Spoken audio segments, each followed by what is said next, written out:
ketemu maling orang itu masalah. Beginilah aksi seorang wanita yang terekam kamera pengawas saat melakukan aksi pencurian sembako di sebuah swalayan yang berada di Jalan Pahlawan Kerja Kota, Pekanbaru, Riau. Pelaku yang seorang diri awalnya berdiri di depan etalase sembari memilih sembako dan berpura-pura untuk membeli.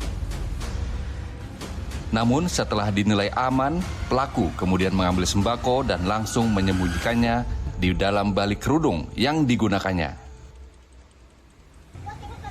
Naas bagi pelaku, aksinya dipantau oleh pemilik toko lewat kamera CCTV.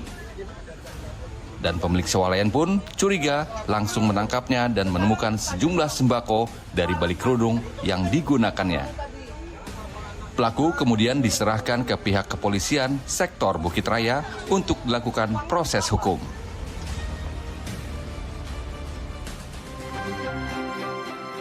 Assalamualaikum pemirsa, selamat pagi. Ya, menjelang pagi seperti ini enaknya minum teh ya sambil menikmati informasi terkini dan viral tentunya hanya di Cakrawala bersama saya MZ Ardinata selama 30 menit ke depan.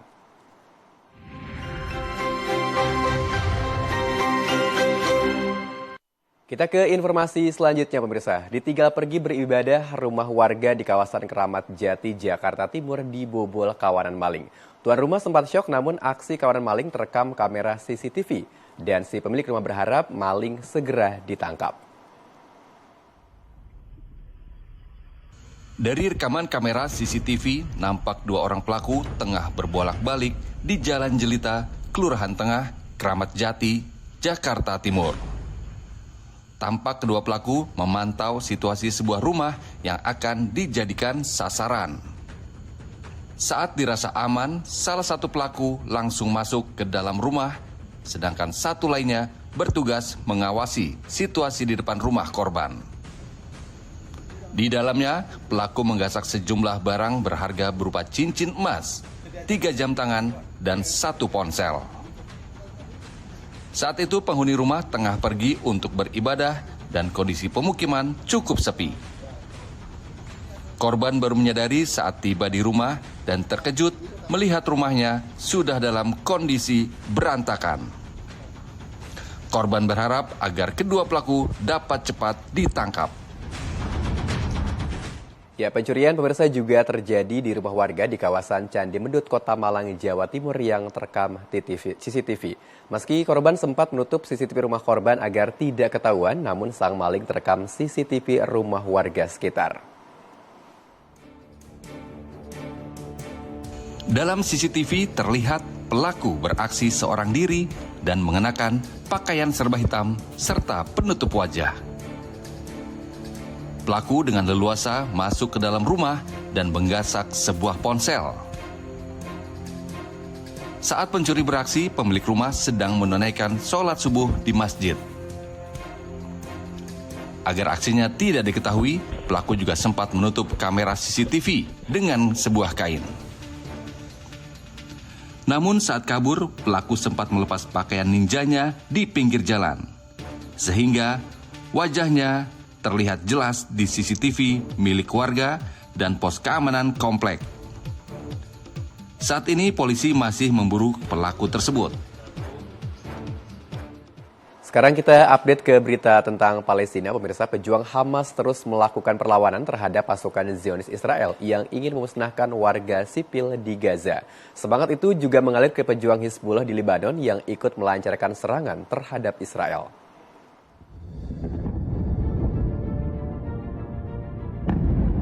Pasukan Zionis Israel belum jengah pamer kekejian, membumi hanguskan Gaza dan membunuh hampir 10.000 rakyat sipil Palestina.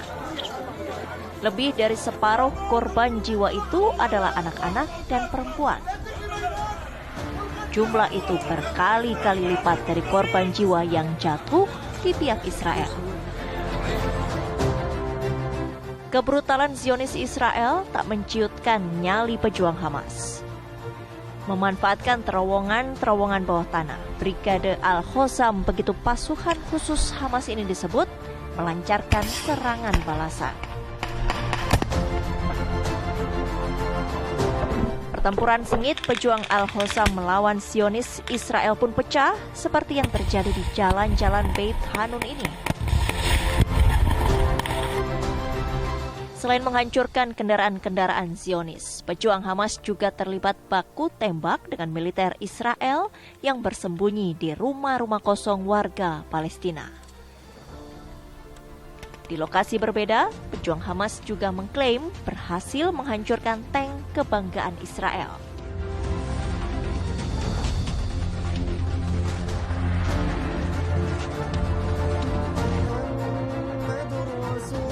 Menghadapi kesewenang-wenangan Zionis Israel, pejuang Hamas tak berhenti memupuk spirit, memompa semangat juang melalui lantunan ayat-ayat suci Al-Quran.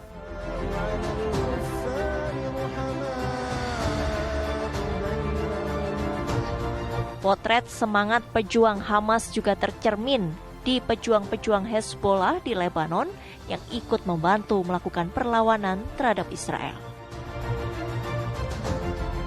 Hezbollah menembakkan roket-roket ke belasan pos militer Israel di sepanjang perbatasan Israel-Lebanon. 7 tentara Israel dan seorang warga sipil tewas. Sedangkan di pihak Lebanon, lebih dari 50 pejuang Hezbollah tewas dan 10 warga sipil termasuk jurnalis.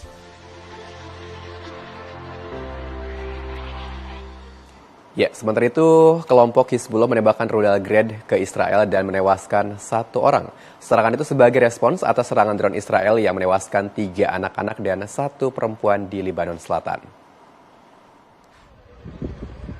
Sebuah mobil terbakar setelah terkena rudal Grad yang ditembakkan kelompok Hizbullah ke kota Kiryat Shmona, Israel Utara. 1 orang dilaporkan tewas dalam serangan tersebut.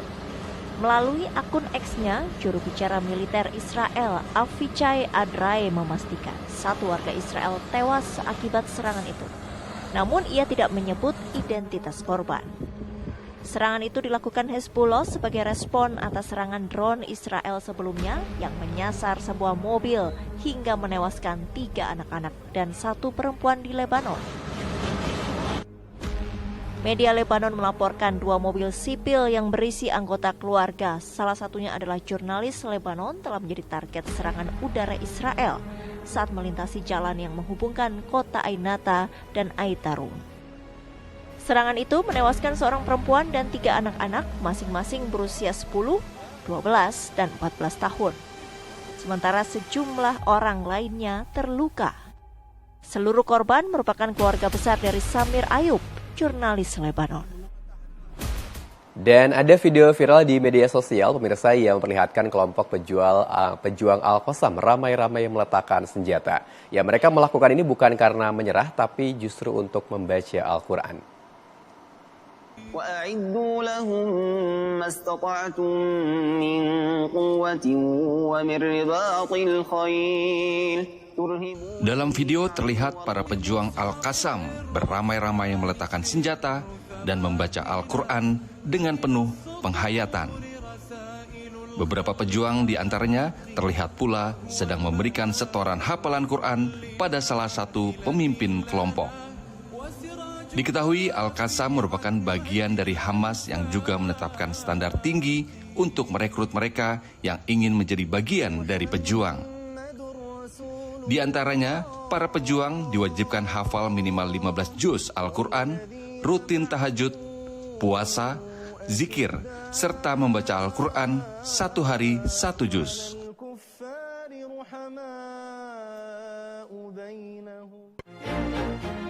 Sesaat lagi, ada berita aksi sopir ambulans yang berhati mulia. Tetaplah di Cakrawala.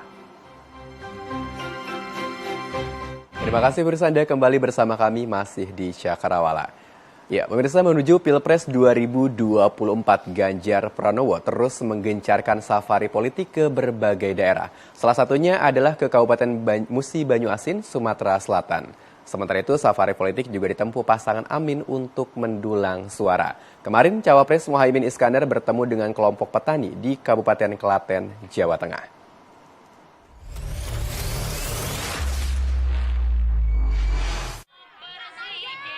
kedatangan calon Presiden Ganjar Pranowo disambut ribuan warga dan petani kelapa sawit Desa Beji Jaya, Tunggal Jaya, Musi, Banyuasin. Warga yang mayoritas transmigran sukses asal Pulau Jawa juga menampilkan kesenian tradisional sebagai penyambutan. Dalam momen perbincangan yang akrab, Ganjar menerima aspirasi langsung dari warga. Dan ada banyak masukan lagi-lagi dari masyarakat tentang kesulitan pupuk, ya, tentang bagaimana fluktuasi harga sawit. Meskipun kemarin terjadi bencana, harganya bisa sampai 300 bahkan ya, 300 perak. Sekarang sudah bisa sampai 2.000, tentu perbaikan yang sangat bagus. Bakal calon wakil presiden atau Bacawa Pres Muhaimin Iskandar turun langsung menemui kelompok petani di Desa Merisen, Juwiring, Klaten, Jawa Tengah. Gus Imin juga melakukan perbincangan yang berlangsung sambil lesehan di tepi sawah. Para petani tanpa segan menyampaikan kisah mereka yang sudah sekian lama mengelola pertanian padi. Seusai belusukan, awak media bertanya soal agenda penetapan calon presiden yang akan segera berlangsung di KPU. Terkait penentuan nomor urut, Muhaimin mengaku menyerahkan seluruh mekanisme kepada KPU. Gus Imin, terkait nomor urut capres seperti apa, Gus? Nanti kita serahkan KPU. Berharap nomor berapa, Gus? Nanti nomor 1. Oke lah.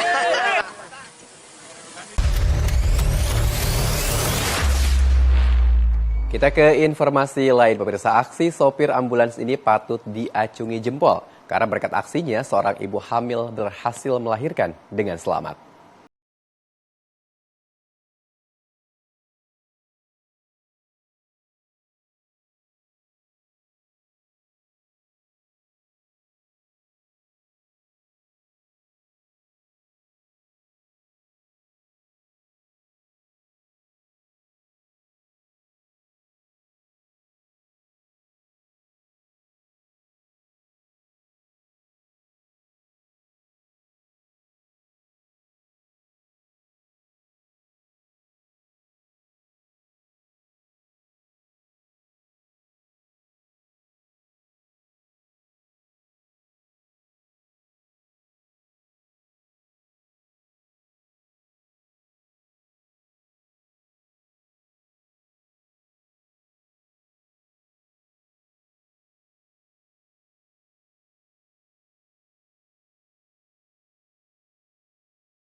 Di dalam Mall Paragon, Semarang tiba-tiba hilang kendali.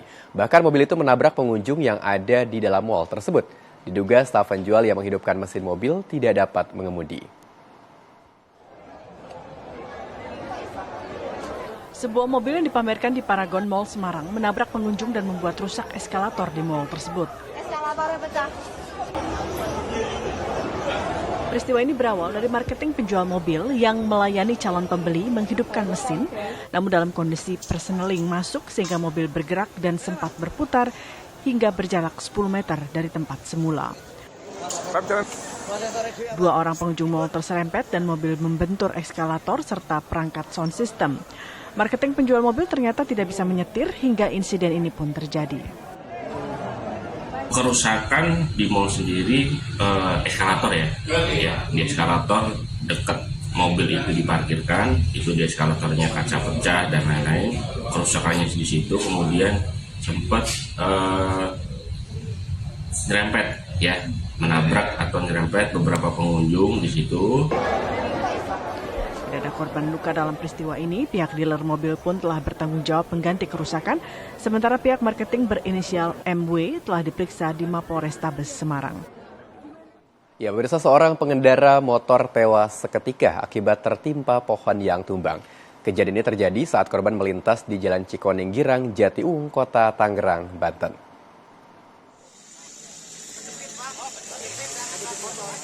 Dengan menggunakan 5 buah gergaji mesin, petugas berusaha memotong bagian pohon yang menutupi korban. Diketahui korban bernama Solihin, warga yang tinggal tidak jauh dari lokasi kejadian. Dari dalam tas yang ditemukan petugas, diduga korban rencananya akan bermain sepak bola hingga peristiwa naas ini terjadi. Setelah dievakuasi dari bawah batang pohon, jenazah korban dibawa ke Puskesmas Manis Jaya, Jati Uwung, Kota Tangerang. Menurut warga, sebelum pohon tumbang, cuaca di sekitar lokasi tersebut mendung dengan angin yang cukup kencang. Kita ke Jakarta, pemirsa. Hujan deras mulai mengguyur ibu kota sejak 2 hari lalu. Akibatnya 54 RT di sejumlah wilayah di Jakarta terendam banjir. Meski banjir telah surut, namun warga yang membersihkan lumpur tebal masih khawatir ada banjir susulan. Pasca hujan dengan intensitas tinggi selama 2 hari terakhir, wilayah ibu kota kembali dilanda banjir. Tidak hanya curah hujan yang tinggi, air kiriman dari Bogor juga menjadi penyebab banjir di Jakarta. Menurut data dari BPD DKI Jakarta, per 24 jam lalu BPBD telah mencatat genangan air muncul di 22 RT, saat ini menjadi 54 RT. Genangan air terdapat di wilayah Jakarta Selatan dan Jakarta Timur. Di antaranya permukiman Taman Harapan, Cawang, Jakarta Timur. Menurut warga setempat, ketinggian banjir mencapai 2-3 meter. Meski begitu, warga tetap bertahan di rumah mereka masing-masing. Kita ngikutin air, jadi air turun kami juga ikut turun untuk membersihkan, membantu membersihkan lumpur-lumpur yang ada dalam rumah sampai keluar. Nah, berhubung kemarin itu 2 kali naik nih, udah habis dibersihin yang pertama kemarin sore. Tiba-tiba datang lagi semalam nih, jadi 2 kali kerja nih. Terdampak banjir, warga setempat masih mendapat sejumlah bantuan. Bantuan itu diberikan pihak kelurahan berupa makanan dan minuman. Warga masih khawatir banjir akan menggenangi tempat tinggal mereka kembali. Ya, pemirsa, hujan deras melanda Kabupaten Penungkal Abab, Lematang Ilir, Sumatera Selatan. Hujan yang disertai angin kencang ini membuat atap dan plafon gedung Rumah Sakit Pratama Tanah Abang ambruk.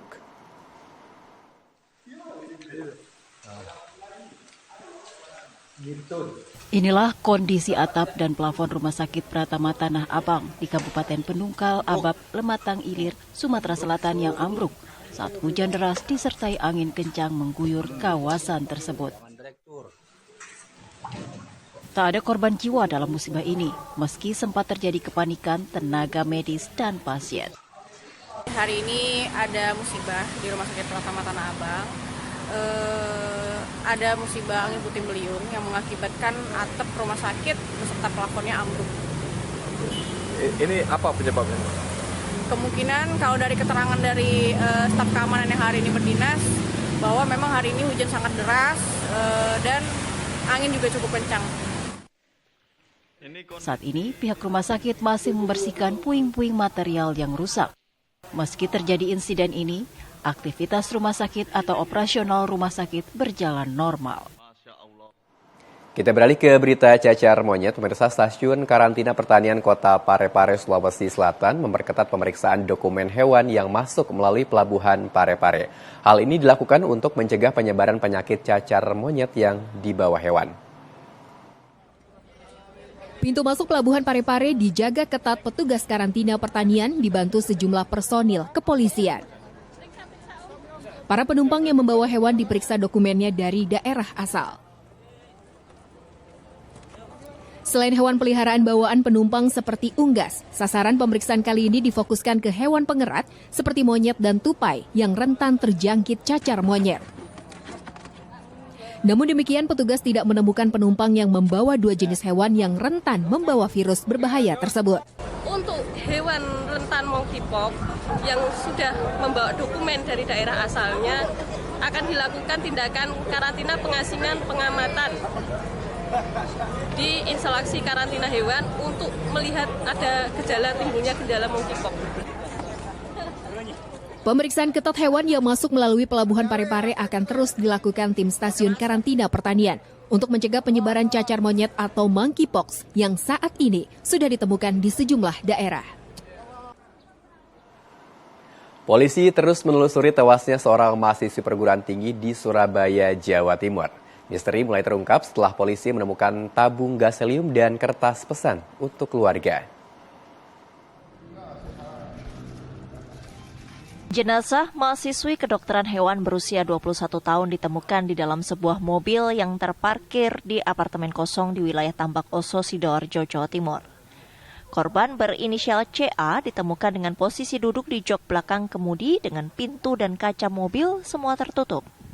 Kepala korban terbungkus plastik yang dilapisi lakban. Polisi menemukan tabung gas helium dan selang di TKP. Polisi juga menemukan secari kertas berisi pesan untuk keluarga korban. Secari kertas ini berbahasa Inggris, pada intinya menyatakan bahwa menyiratkan kalau dia sedang ada permasalahan dalam hidup, kemudian merasa belum bisa memenuhi ekspektasi, kemudian sisanya melakukan permintaan maaf kepada para kerabat, orang tua, kakak adik, paman, dan daripada teman. Dan akhirnya dia merasa beban yang permasalahan dialami cukup berat dan dia memutuskan untuk bunuh diri. Korban kemudian dibawa ke Rumah Sakit Bayangkara Porong Sidoarjo untuk diautopsi. Polisi akan memastikan apakah ada temuan kekerasan dan racun dalam tubuh korban. Jenazah korban disemayamkan di Kediri, Jawa Timur. Pihak keluarga menyebut korban termasuk sosok pendiam.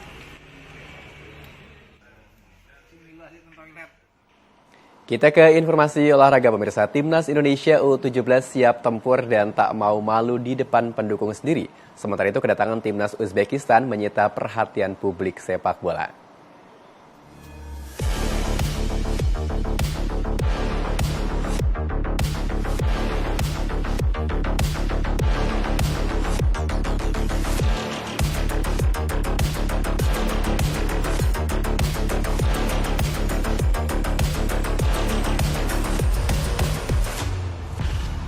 Masyarakat Jawa Timur tumpah ruah ke jalan.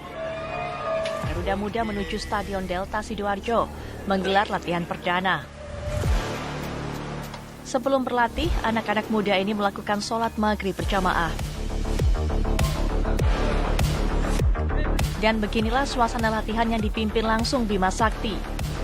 Latihan malam ini jadi pilihan karena timnas akan melakoni partai melawan Ekuador Kamis mendatang juga di malam hari. Ya, harapannya pemain bisa tampil lepas dan mohon dukungan juga buat masyarakat pencinta sepak bola di Indonesia untuk mendukung kami menonton langsung di Stadion IBT, kemudian doa juga dari masyarakat yang nonton di televisi. Fisik pemain juga dalam kondisi prima. Mereka optimistis bisa meraih hasil maksimal. Saya harap juga semua penonton bisa hadir full di stadion pada pertandingan pertama nanti, karena saya rasa itu akan memberikan nervous bagi lawan juga ya, karena pengurus stadion mungkin mereka agak sedikit nervous karena mereka juga baru 17 tahun sama seperti kita, dan mungkin itu akan memberikan efek lebih, mungkin mereka lebih kaget gitu kan, lebih nervous lagi karena pertandingan akan intensitas tinggi, dan saya harap kita bisa menangkan pertandingan itu. Sementara timnas U17 Uzbekistan tiba di Bandara Adi Sumarno, Jawa Tengah tadi pagi. Wakil Asia ini membawa 36 pemain maupun ofisial dan akan bertanding di Stadion Manahan Solo. Uzbekistan berada di grup B bersama Spanyol, Mali, serta Kanada. Dan informasi tersebut pemirsa sekaligus mengakhiri perjumpaan kita di pagi hari ini. Jangan lupa selain akan ada kasus viral yang hibur, menegangkan, dan juga jenaka. Saya MZ Arunata undur diri, terima kasih dan sampai jumpa besok. Wassalamualaikum warahmatullahi wabarakatuh.